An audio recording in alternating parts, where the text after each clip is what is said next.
Bismillah, assalamualaikum, halo semuanya. Terima kasih, selamat pagi untuk Kak Mia yang ada di Sudong, Hsinchu, Taiwan. Lalu ada dari Lok Semawe, ada Kak Eli. Selamat pagi Kak. Lanjut, ada Wawan Setiawan dari Bandung. Terima kasih hadirnya yang selalu setia. Mari kita mulai kisah terbaru di Fakta Sejarah tentang kehidupan Vina, seorang istri muda yang bahagia dengan suaminya mendadak jatuh sakit setelah ulang tahun pernikahan pertama. Ia tak bisa bangun dari tempat tidur, tubuhnya seperti lumpuh, lidahnya kaku, matanya hanya bisa menangis. Dokter tak menemukan penyakit medis apapun pada Vina. Ternyata, Vina telah menjadi korban santet kembang amben dari wanita lain yang ingin merebut suaminya. Bagaimana kisahnya? Ini dia selengkapnya, hiburan misteri di channel YouTube Fakta Sejarah. Mari kita mulai.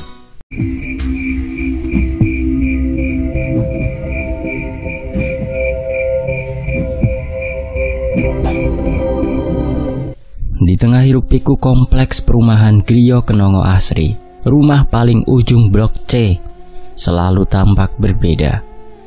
Pagar putihnya bersih, taman kecil di depannya selalu berbunga. Dan setiap Jumat sore, aroma melati serta kenanga menyeruak dari celah jendela yang terbuka. Itu rumah milik Adrian dan Vina, pasangan muda yang dalam setahun belakangan menjadi bahan perbincangan hangat warga sekitar. Tapi bukan karena masalah, melainkan karena kebahagiaan mereka yang tampak begitu utuh. Vina, perempuan bersahaja yang lembut tutur katanya, dikenal sebagai istri idaman. Wajahnya ayu, senyumnya ramah, dan tutur katanya selalu membuat orang merasa nyaman. Sehari-hari, ia bekerja dari rumah sebagai ilustrator lepas. Setiap pagi, ia akan berdiri di depan pintu, melambai kepada Adrian yang berangkat kerja, menyelipkan bekal buatan tangannya ke dalam tas sang suami, lengkap dengan catatan kecil bertuliskan kata-kata cinta. Adrian sendiri bekerja di sebuah perusahaan desain interior. Pria yang selalu berpakaian rapi dan murah senyum itu sering menjadi idola para rekan kerjanya. Namun, ia hanya punya satu pusat gravitasi, Vina. Hampir setiap hari, Adrian akan menceritakan hal-hal manis tentang istrinya kepada siapapun yang sudi mendengarkan. Mulai dari cara Vina menyiapkan makan malam, kebiasaan lucunya tertidur sambil memeluk bantal bergambar bunga, hingga aroma minyak wangi bunga segar yang selalu menyelimuti tubuh istrinya. Cerita-cerita itu tanpa sadar menjadi luka kecil yang terus ditorehkan ke dalam hati seorang wanita, Laras. Laras adalah rekan kerja Adrian, seorang janda muda yang selama ini menyimpan kekaguman, yang lambat laun berubah menjadi iri. Kemudian iri itu membusuk jadi niat yang lebih gelap, penyakit hati. Setiap kali Adrian membuka mulut dan membicarakan Vina, Laras tersenyum, tapi dalam senyum itu ada racun yang tak terlihat. Ia tak pernah bertanya secara terang-terangan, tapi Laras memperhatikan setiap detail dari ucapan Adrian. Dicatatnya hal-hal kecil, nama parfum Vina, kenanga malam, jenis bantal kesayangan, waktu tidur, bahkan letak kamar mereka di rumah mungil itu. Semua informasi itu disimpannya seperti bahan-bahan untuk meracik sesuatu yang lebih dari sekadar khayalan. Dan Laras tak sendiri. Diam-diam juga, ia juga memanfaatkan seorang tukang laundry langganan Adrian. Dengan sedikit tipu muslihat dan senyum menggoda, ia berhasil mendapatkan sarung bantal yang biasa digunakan Vina. Sarung bantal itu berbau samar, ada aroma melati dan minyak kenanga yang masih tertinggal meski telah dicuci. Benda itu disimpannya di dalam laci, disandingkan dengan sekuntum bunga kenanga kering yang diam-diam diambil dari pot gantung rumah Adrian. Namun semua itu belum akan dimulai, sebab di balik kegelapan yang sedang merayap diam-diam, kehidupan Adrian dan Vina masih berjalan seperti mimpi yang indah. Malam Jumat adalah waktu kesukaan Vina. Ia akan menabur kelopak bunga melati dan mawar di atas spray putih, menyalakan lilin kecil di sudut kamar, lalu memutar musik gamelan lembut. Suasana yang diciptakannya seperti surga kecil, tempat dua hati bernaung dari kerasnya dunia luar. Adrian seringkali hanya duduk memandangi istrinya, heran sekaligus bersyukur. Bagaimana seorang wanita bisa sedetail itu dalam mencintai? Kadang ia berkata lirih, "Kamu ini malaikat atau apa, Vin?" Vina hanya tersenyum, membetulkan lipatan piyamanya lalu berkata, "Aku cuma ingin rumah kita selalu wangi, karena katanya rumah yang harum itu dijaga oleh cinta. Dan cinta itu memang nyata. Terlihat dari cara mereka memeluk dalam diam, saling mencium dahi sebelum tidur, dan tertawa pada hal-hal kecil seperti rebutan selimut atau bantal yang jatuh dari ranjang. Namun cinta yang terlalu sempurna pun kerap mengundang tatapan iri dari jendela yang dingin." Laras menatap layar ponsel, melihat unggahan Adrian tentang makan malam romantis buatan Vina. Wajahnya terlihat manis di foto dengan cahaya lilin yang membuat matanya berkilau seperti kaca bening. Dalam diam, Laras mengepalkan tangan. Ia bukan tidak cantik, ia bukan tidak mampu mencintai, tapi dalam dunia yang tak adil ini, cinta bisa jadi milik siapa saja, asal tahu cara merebutnya. Dan jika cinta itu terlalu tinggi untuk diraih secara biasa, maka ia bersedia menempuh jalur gelap. Jalur yang pernah ditunjukkan oleh almarhumah neneknya dulu, yang mewariskan lebih dari sekadar nama keluarga. Laras menutup ponsel, malam makin larut, dan sementara Vina tertidur memeluk bantal kesayangannya, dunia lain mulai menggeliat, menyusun langkah, mengendus kelemahan, dan bersiap memangsa cinta yang terlalu harum untuk bertahan lama. Hari-hari Laras terasa semakin gelap. Ia bangun, bekerja, pulang, tapi pikirannya tak pernah benar-benar tenang. Di kantor, ia hanya tersenyum seperlunya, pura-pura sibuk di depan layar monitor. Tapi setiap kali Adrian datang menghampiri, membawa tawa, membawa cerita kecil soal Vina, dadanya bergetar, matanya panas. "Aku agak telat pulang tadi malam. Vina udah nungguin di ruang makan, masih pakai daster dan ngambek karena masakan udah dingin. Tapi malah tambah lucu mukanya," kata Adrian sambil tertawa pelan. "Dia tuh selalu berhasil bikin aku merasa pulang ke tempat yang benar." Laras ikut tertawa, walau keningnya sedikit berkedut. Tangannya mengepal di balik meja. Entah sejak kapan, yang awalnya hanya kekaguman berubah menjadi obsesi yang sunyi dan menyakitkan. Ia mulai mencatat, menyusun segala yang pernah diceritakan Adrian dalam obrolan ringan, disusun rapi seperti bahan dasar sebuah mantra. Laras tahu cintanya tak akan pernah terbalas selama Vina masih ada. Dan ia pun tahu memisahkan keduanya bukanlah pekerjaan ringan. Tapi ada satu nama yang mengendap di ingatannya. Sebuah nama yang dulu hanya diceritakan neneknya dalam bisik-bisik larut malam, Nyi Narsih. Dulu Laras mengira nama itu hanyalah tokoh dongeng, sosok hitam dalam cerita rakyat desa ibunya di pinggiran Wonosari. Tapi malam itu, Laras menyetir sendiri ke arah selatan, melewati jalanan sepi berbatu, mengikuti petunjuk samar dari sebuah akun forum mistis yang sudah lama dibacanya diam-diam. Sampai akhirnya, ia tiba di depan rumah kayu tua yang nyaris tertutup pohon beringin. Di sana, pintunya terbuka sendiri, seolah memang sudah menunggunya. "Masuklah." Suara itu muncul sebelum Laras sempat membuka mulut. Di depan pintu, berdiri seorang perempuan tua bertubuh kurus dengan rambut putih sepanjang punggung. Matanya tak bening, tapi dalam, dan berlumpur seperti sumur yang lama tak disentuh cahaya. "Nyi Narsih?" Laras bertanya pelan, hampir berbisik. Perempuan itu tidak menjawab, hanya mempersilahkan masuk dengan satu gerakan tangan. Rumah itu penuh bau dupa dan bunga kering. Di salah satu sudut, ada meja kayu penuh dengan potongan rambut, kain, dan bunga-bunga mati yang disusun melingkar, seperti sebuah altar, tempat pemujaan.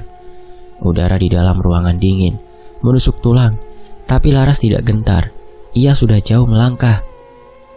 Aku tidak mau dia mati.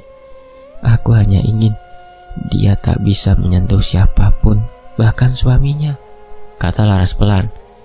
Nyi Narsi tersenyum samar. Ilmu kembang amben, gumamnya, seperti membaca langsung isi hati Laras. Untuk merantai sukma pada ranjangnya sendiri.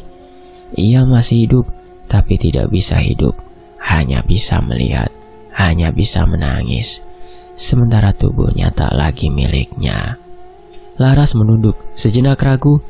Tapi bayangan wajah Vina yang selalu tampak bahagia, serta suara Adrian yang selalu memuja istrinya, membuat ragu itu cepat menguap. Aku mau, katanya mantap. Nyi Narsi mulai menyalakan dupa, lalu mengambil sebuah wadah tanah liat kecil berbentuk segi empat. Ia menjelaskan bahwa untuk memulai ritual kembang ambien, dibutuhkan 3 benda milik korban. Kain yang pernah bersentuhan langsung dengan kepala saat tidur, bunga dari ruang tidurnya, dan rambutnya sendiri. Laras sudah mendapatkan 2 dari 3. Ia telah berhasil menyuruh tukang laundry mengantarkan 1 sarung bantal milik Vina sebelum dicuci, yang menurut Adrian digunakan setiap malam. Dan ia juga mencuri 1 kelopak bunga kenanga dari pot gantung rumah Adrian saat pura-pura mengantar map ke rumah itu seminggu lalu. Tinggal 1 rambut. Tunggu 3 hari lagi. Mimpikan dia. Jika dalam mimpi kamu bisa memegang rambutnya, saat bangun rambut itu akan ada di tanganmu, bisik Nyi Narsi. Ilmu ini bukan hanya dari dunia ini, tapi dari dunia yang lebih tua, yang tak bisa dilihat manusia biasa. Laras pulang malam itu dengan hati berdebar. Di genggamannya ada botol kecil berisi minyak bunga dan secari kertas mantra yang harus dibaca sebelum tidur. Ia mematuhi semua arahan. Dan dalam waktu 3 malam, mimpi itu datang. Ia bermimpi berada di dalam kamar Vina. Ruangan penuh bunga, ranjang tertata rapi. Dan Vina sedang duduk membelakanginya, menyisir rambut panjangnya yang terurai. Dengan tangan gemetar, Laras mendekat. Ia tak berkata sepatah kata pun, tapi ketika tangannya menyentuh rambut itu, halus, wangi, dan hangat. Vina langsung menoleh. Wajahnya pucat, matanya penuh air, seperti tahu apa yang akan terjadi. Laras terbangun dengan nafas memburu. Di tangannya, sehelai rambut panjang tergeletak, masih harum. Langit malam mendung menggantung tanpa suara. Udara terasa berat, seperti sedang menahan sesuatu yang tak kasat mata. Waktu menunjukkan pukul 00.13. Angka ganjil yang dipercaya membawa celah antara dunia nyata dan dunia gaib. Di dalam rumah panggung milik Nyi Narsi, lampu-lampu sudah dipadamkan. Hanya cahaya dari dupa dan lilin hitam yang menyala berkelip di sekeliling ruangan. Ini teman-teman, untuk lilin itu sangat mempengaruhi ritual. Ada lilin merah, lilin hitam, sama lilin putih. Kalau lilin putih sih nggak terlalu masalah untuk suatu ritual yang ada di rumah-rumah kita tuh, lilin putih. Nah ini yang ngeri, lilin hitam. Itu kode-kode untuk memanggil para satan-satan yang ada di muka bumi ini agar ritual bisa tercapai. Lanjut. Laras duduk bersila di hadapan tempat pemujaan. Matanya kosong, tapi sorotnya tajam, dipenuhi tekad. Di pangkuannya tergeletak sarung bantal berwarna krem yang sudah mulai kusam, dan 1 kelopak bunga kenanga kering yang warnanya menguning kecoklatan. Kedua benda itu telah melewati batas rumah Vina, telah menyerap aroma ranjang dan jejak keintiman yang selama ini dirindukannya. Dan yang terpenting, sehelai rambut masih panjang, masih wangi, dan kini dililit dengan benang hitam, diletakkan di dalam mangkuk tanah liat. Nyi Narsi bergerak perlahan. Tubuh tuanya seolah menari dalam senyap. Ia menyiramkan minyak harum ke bara arang di dalam mangkuk pembakaran. Aroma tajam langsung memenuhi ruangan. Gabungan dari kenanga, melati busuk, dan kemenyan hitam. Dupa bergoyang seperti dijilat lidah angin tak terlihat. Bayangan di dinding bergerak sendiri, berkelip seperti memiliki nyawa. Dengarkan baik-baik. Suara Nyi Narsi serak namun dalam, seperti datang dari lorong waktu yang jauh. Ritual kembang amben ini bukan mainan. Yang dirantai bukan hanya tubuh, tapi sukma. Dan bila niatmu goyah di tengah jalan, sukma itu akan membalas. Kadang bukan kepada tujuannya, tapi kepada yang memanggil. Laras mengangguk perlahan. Aku tidak goyah, Nyai.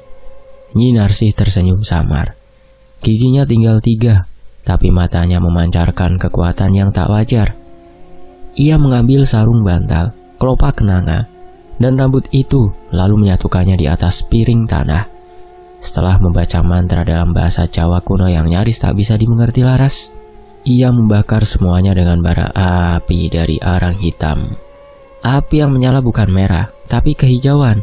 Asapnya berputar, membentuk pusaran kecil di atas mangkuk, lalu naik ke langit-langit, seperti mencari celah di dimensi lain. Laras merasa perutnya mual, kepalanya berat, tapi ia menahan diri. Bau hangus dari rambut dan kain bercampur aroma kenanga yang membusuk, bau yang tak akan dilupakan sepanjang hidup. Ayo, ucapkan namanya. Laras menelan ludah. Vina Pramesti. Ucapkan dengan sukma, jangan setengah hati. Laras menutup mata. Vina Pramesti. Aku tarik sukma tidurmu. Dan la. Mantra itu berulang, dibimbing Nyi Narsi, diucapkan 3 kali. Setelah bacaan ketiga, nyala api padam seketika. Meski angin tak bertiup, aroma menyengat lenyap, berganti bau tanah basah dan anyir darah. Padahal tak ada yang terluka di sana.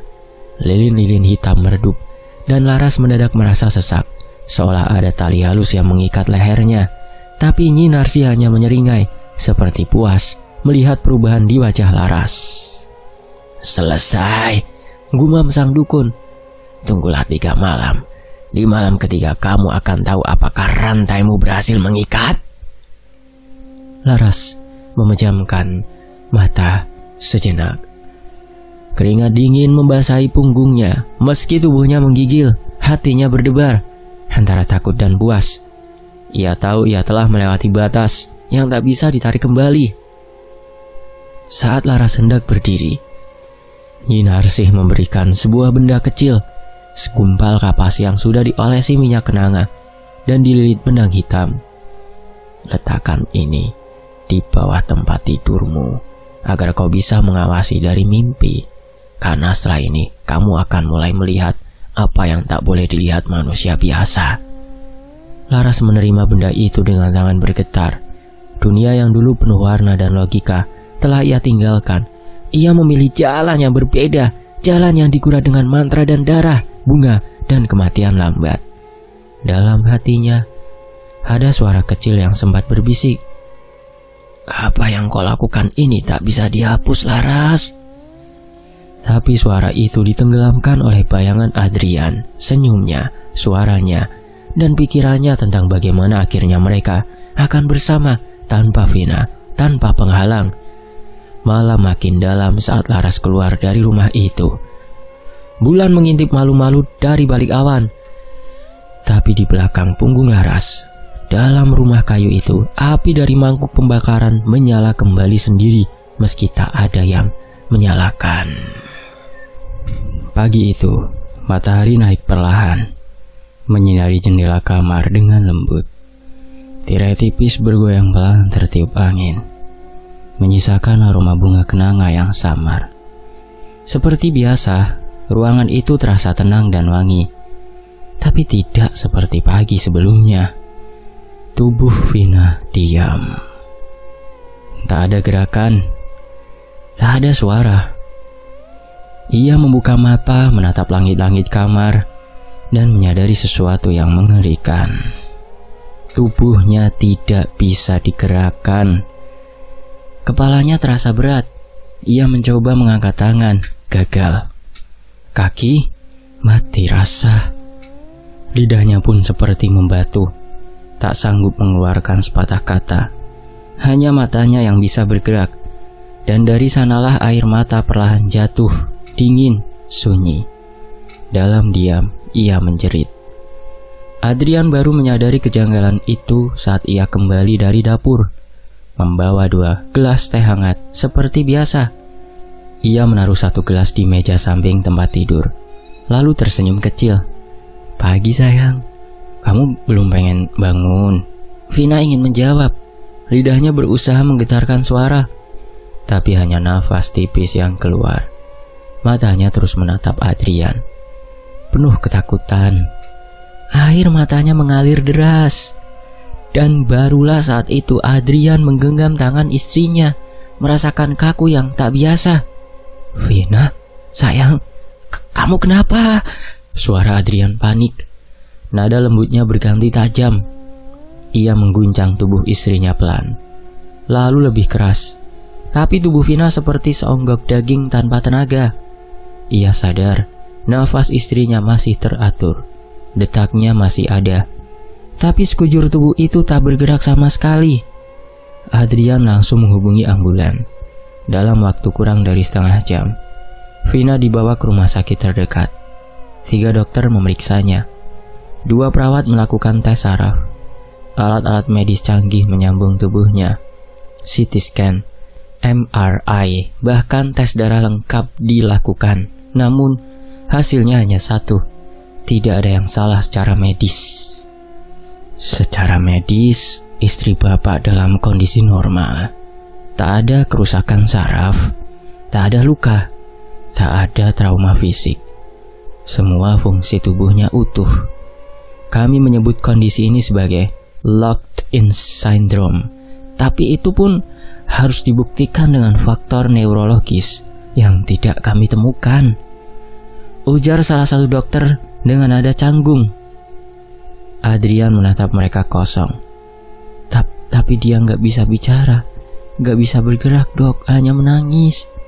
Dokter hanya mengangguk pelan lalu berkata, "Kami sarankan observasi lanjut dulu. Tapi jika dalam 2 hari tidak ada perubahan, bapak bisa membawa ibu pulang. Mungkin pendekatan non-medis, alternatif, atau terapi spiritual bisa dipertimbangkan. Walaupun itu bukan bidang kami, Pak." Ucapan terakhir itu seolah tamparan bagi Adrian, keras dan dingin. Singkat cerita, hari ketiga, Vina pun dibawa pulang. Kondisinya tak berubah. Ia hanya bisa menatap dan menangis. Adrian mulai bergantian duduk di sampingnya, menggenggam tangannya, mengusap wajahnya dengan waslap hangat, dan membacakan buku seperti biasanya. Tapi semua itu terasa seperti berbicara dengan bayangan. Malam keempat, saat Adrian tertidur di kursi rotan dekat ranjang, Vina mendengar sesuatu, desisan, pelan, di bawah tempat tidurnya. Seperti ada yang menggerayangi lantai. Ia ingin menjerit, tapi tak bisa. Matanya menatap ke atas, penuh ketakutan. Bau kenanga dan melati tiba-tiba menyengat. Berbeda dari biasanya, bukan harum yang menyegarkan, tapi busuk, seperti bunga yang dipaksa bertahan terlalu lama. Di pojok ruangan, bayangan hitam muncul. Sejenak, Vina mengira itu hanya efek cahaya, tapi kemudian bayangan itu bergerak, mendekat, menjulurkan tangan seperti mencari-cari sesuatu. Air matanya mengalir lebih keras, deras, nafasnya tercekat. Di dalam tubuh yang beku, ia menjerit dalam batin. Bayangan itu akhirnya menghilang seiring fajar menyingsing. Tapi sejak malam itu, Vina tahu, ia bukan hanya sakit, ia dijerat. Di luar rumah, segala sesuatunya tampak biasa. Tetangga hanya tahu Vina sedang sakit. Mereka menjenguk, membawa makanan ringan, bahkan doa. Tapi tak satu pun dari mereka tahu bahwa setiap malam, kamar itu tak pernah benar-benar tidur. Dan Laras, di tempat lain, membuka matanya di tengah malam. Ia mendengar suara Vina menangis, bukan dari mimpi, tapi dari balik benaknya sendiri. Sebuah kesadaran bahwa ritual itu mulai bekerja. Ia merasa tubuhnya ringan setiap pagi, seperti ada energi baru yang menyusup ke dalamnya. Ia hanya perlu menunggu hingga cinta itu tercerabut, dan ranjang yang wangi menjadi kuburan jiwa bagi seorang istri yang tak bisa melawan takdirnya. Sudah lebih dari 2 minggu sejak Vina lumpuh. Tubuhnya masih terbaring kaku di atas ranjang. Hanya matanya yang terus menangis, menatap kosong ke langit-langit kamar. Adrian yang awalnya sibuk mencari rumah sakit terbaik, kini lebih sering duduk termenung di tepi ranjang, menunggu keajaiban yang tak kunjung datang. Malam-malamnya makin panjang, dan suasana kamar perlahan berubah. Bukan hanya karena kesunyian yang menusuk, tapi juga karena aroma bunga yang tidak wajar. Setiap pagi, Adrian mencium bau melati dan kenanga yang kuat. Padahal ia tidak lagi menabur bunga sejak Vina sakit. Bahkan lilin aromaterapi kesukaan Vina pun sudah lama disingkirkan. Namun entah kenapa, bau itu masih saja muncul. Bukan sekadar lembut dan menenangkan, tapi menyengat, menempel di hidung, membuat mual. Ia mulai merasa aneh. Suatu malam, saat Adrian hendak mengganti spray ranjang Vina, ia mencium bau yang lebih tajam dari biasanya. Seperti bunga kenanga busuk, dicampur dengan keringat basi. Ia membuka selimut dan mengangkat bantal, namun tak menemukan apa-apa. Baru ketika hendak merapikan kolong ranjang, ia melihat sesuatu menjulur keluar dari celah papan kayu. Sehelai rambut panjang dan kusut, hitam legam, seperti terendam lumpur. Jantungnya langsung berdegup kencang. Dengan tangan gemetar, ia berjongkok dan mengangkat ujung kasur. Di sana, dalam kegelapan sempit di bawah ranjang, ada gumpalan rambut kusut bercampur sobekan kain lusuh. Bukan kain biasa, warnanya merah tua seperti darah kering. Dan di atasnya tergurat huruf-huruf aksara Jawa kuno, ditulis dengan tinta hitam, pekat yang sebagian telah luntur. Adrian mundur dengan nafas terengah. Ia menatap benda-benda itu, tak percaya dengan apa yang dilihat. Ia tak paham isi tulisan pada kain itu, tapi aura yang menguar membuat bulu kuduknya berdiri, dingin, seolah benda itu tidak seharusnya ada di dunia ini, terutama bukan di rumahnya. Tanpa pikir panjang, ia memasukkan semuanya ke dalam kantong plastik dan membawanya keluar rumah.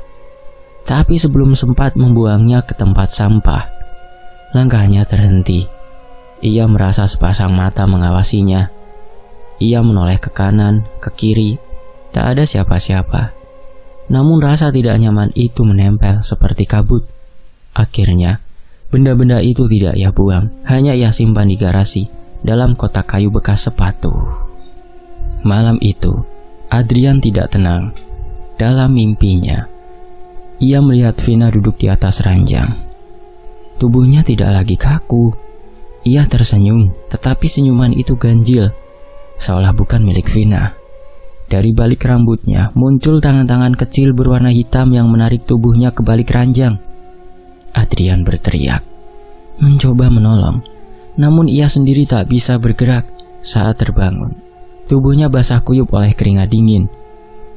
Pagi harinya Adrian memutuskan menghubungi Pak RT, ketua RT yang juga dikenal sebagai orang yang mengerti hal-hal gaib. Tak lama datanglah Pak Eko bersama seorang pria tua berpakaian serba putih. Namanya Mbah Sugeng. Orang sepuh dari desa sebelah yang sering diminta tolong untuk urusan-urusan yang tak tersentuh logika. Begitu masuk ke kamar, Mbah Sugeng langsung memejamkan mata dan menghirup nafas dalam. "Ini bukan aroma bunga biasa," katanya lirih. "Ini bunga yang dipakai untuk mengikat sukma. Mengikat sukma seseorang agar tak bisa pergi dari tubuhnya, seperti burung di dalam sangkar yang hanya bisa menatap keluar tanpa bisa terbang." Adrian menelan ludah. Apa itu? Apa yang terjadi sama Vina, Mbah?" Mbah Sugeng mengangguk. "Iya, sukmanya dikurung di tubuhnya sendiri. Si pelaku ingin membuatnya hidup tapi tak bisa menjalani hidup.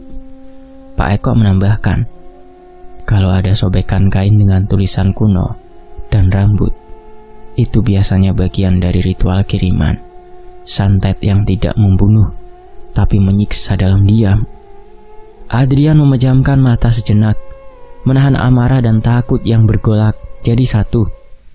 Ia tidak tahu siapa yang begitu tega melakukan ini, tapi hatinya terasa seperti diiris, menyaksikan istrinya terpenjara dalam tubuh sendiri.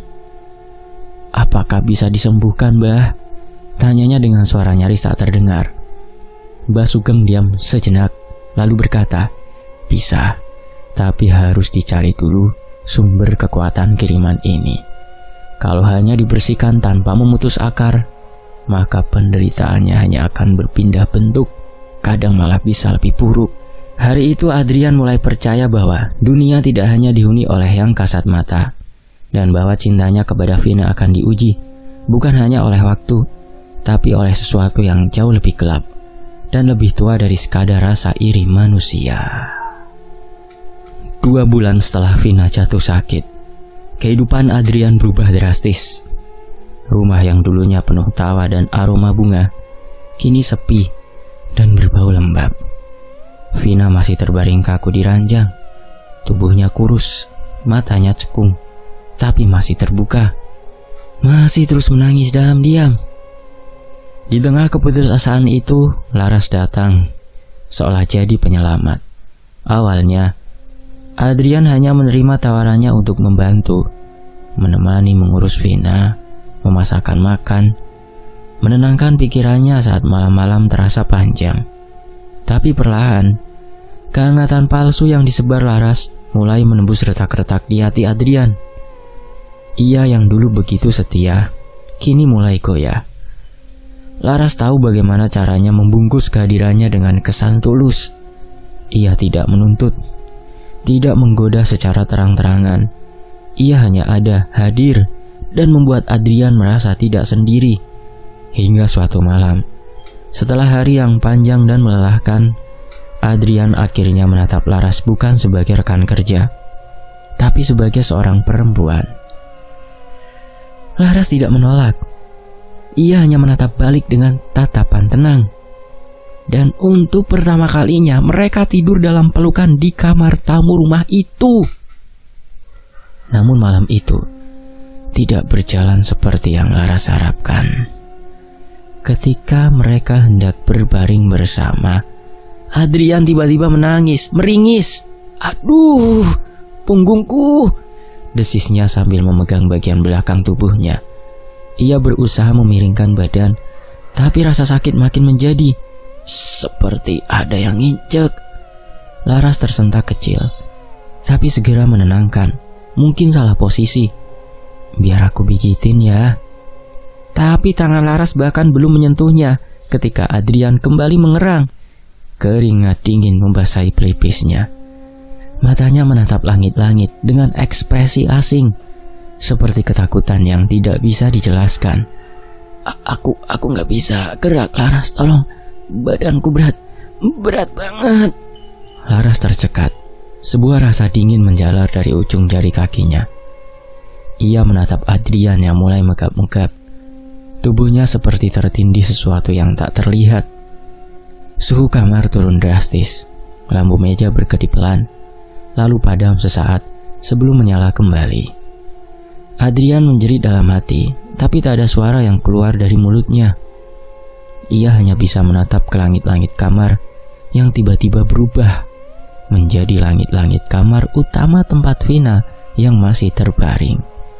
Ia bermimpi, tapi mimpinya terlalu nyata. Dalam mimpi itu, ia sedang berbaring di ranjang yang biasa ditempati Vina. Tubuhnya tak bisa bergerak. Di sisi ranjang, Vina duduk, tapi wajahnya berbeda. Matanya hitam kelam. Mulutnya terbuka lebar tanpa suara. Ia menatap Adrian dalam-dalam, seperti menagih sesuatu yang telah dirampas. Adrian ingin bicara, tapi bibirnya terkunci. Ia ingin menangis, tapi matanya kaku. dan di kakinya terasa sesuatu yang menginjak. Bukan 1, tapi 3. Kaki kecil berat dan dingin, seolah ada anak-anak kecil berdiri di atas tubuhnya. Ia terbangun dengan jeritan tertahan, nafasnya memburu. Laras yang duduk di sisi ranjang hanya bisa menatap, tak paham apa yang baru terjadi. Adrian duduk sambil memegang kepala. Aku mimpi buruk, tapi rasanya nyata. Aku ngerasa aku yang jadi Vina. Laras hanya diam. Tapi dalam diamnya, perasaan tak nyaman mulai tumbuh. Ia tak pernah membayangkan akan ada pantulan kutukan yang datang begitu cepat. Ia mengira semuanya akan berakhir indah dengan Vina terbaring lumpuh dan dirinya bisa berdampingan dengan Adrian sepenuhnya. Namun, semakin sering mereka bersama, semakin sering Adrian mengalami mimpi itu. Kadang ia terbangun dengan bekas memar di punggung. Kadang ia merasa nafasnya berat seolah ada yang menindih saat tidur. Dan yang paling aneh, setiap malam saat mereka tidur, aroma kenangan menyusup perlahan ke dalam kamar. Meski Laras sudah membuang semua minyak wangi dan dupa, Laras mulai kehilangan kendali. Apa yang dulu terasa seperti kemenangan, kini berubah menjadi perang batin. Ia mulai bermimpi tentang bunga layu dan kasur yang terendam air. Kadang dalam mimpinya ia melihat sosok Vina berdiri di ambang pintu, diam, tapi matanya menatap tajam seolah mengutuk. Di siang hari, Laras tetap tersenyum di hadapan Adrian. Tapi di malam hari, ia tidur dengan lampu menyala. Ia meletakkan garam di bawah tempat tidur dan tidur dengan bacaan-bacaan kecil di bibirnya. Tapi semua itu tak menghalangi mimpi buruk untuk datang. Adrian sendiri makin hari makin menyadari bahwa hubungannya dengan Laras tidak membawanya keluar dari kegelapan, justru menariknya lebih dalam.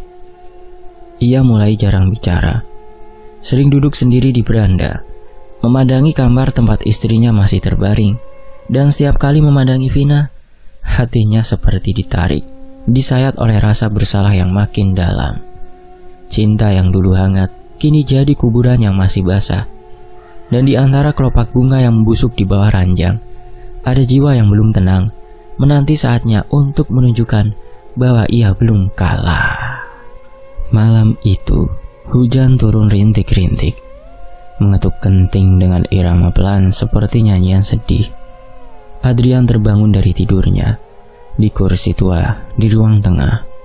Entah mengapa dadanya terasa berat, seperti ada beban yang menindih perlahan. Rumah itu sunyi, sunyi sekali, terlalu sunyi. Ia menoleh ke arah kamar utama, tempat Vina terbaring dalam bisu dan lumpuh. Pintu kamar terbuka sedikit, menyisakan celah gelap. Dari dalam, samar-samar terdengar suara berdecit, suara ranjang kayu tua yang bergerak, padahal tidak seharusnya ada yang bergerak di sana. Adrian berdiri perlahan, jantungnya berdegup lebih cepat dari biasanya. Langkahnya pelan, hampir tanpa suara, mendekati pintu kamar yang menganga. Ia tempelkan telinganya sejenak ke daun pintu, memastikan bahwa suara itu bukan sekadar halusinasinya sendiri. Krek, krak, decitan itu terus berulang, perlahan, berat, seperti seseorang atau sesuatu sedang memijak keranjang dengan perlahan. Ia mengintip melalui celah pintu yang terbuka sedikit, dan di sanalah ia melihat mimpi buruk menjadi nyata.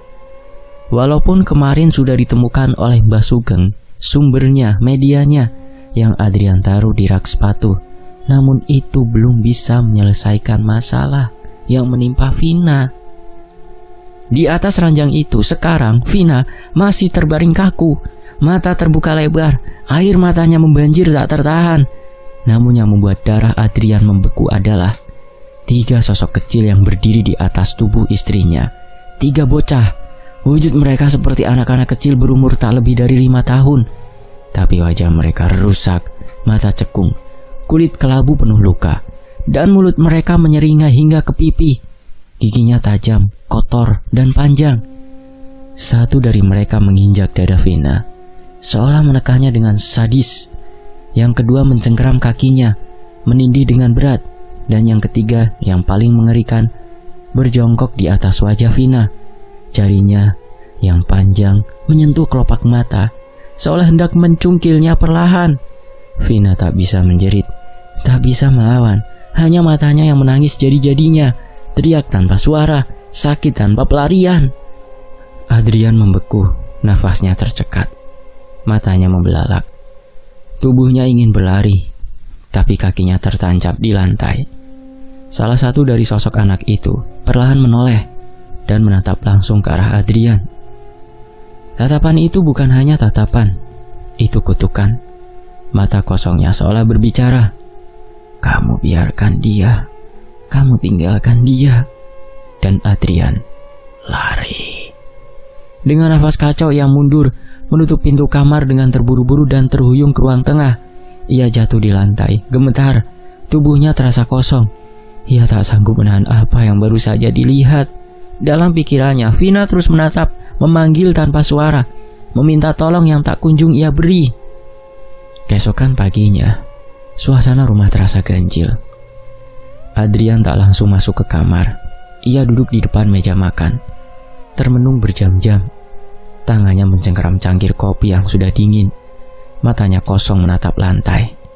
Aroma kenanga semakin kuat, tapi kali ini tidak seperti sebelumnya. Bukan wangi yang samar, melainkan bau busuk bunga busuk yang memenuhi seluruh sudut rumah. Akhirnya, menjelang sore, ia memberanikan diri membuka pintu kamar. Ranjang Vina masih sama. Tubuh istrinya terbaring kaku, tapi ada sesuatu yang berbeda. Air matanya tak lagi mengalir. Matanya kosong, kering, seperti sudah lama kehilangan daya.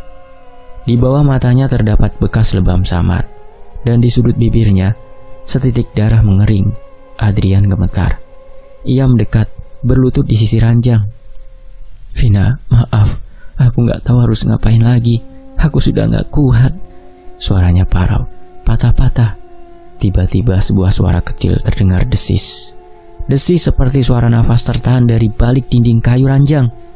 Dan sesaat kemudian, bunga-bunga kenanga yang ia buang sebelumnya, yang seharusnya sudah lenyap, muncul lagi di sekeliling tubuh Vina, segar tapi tak wajar.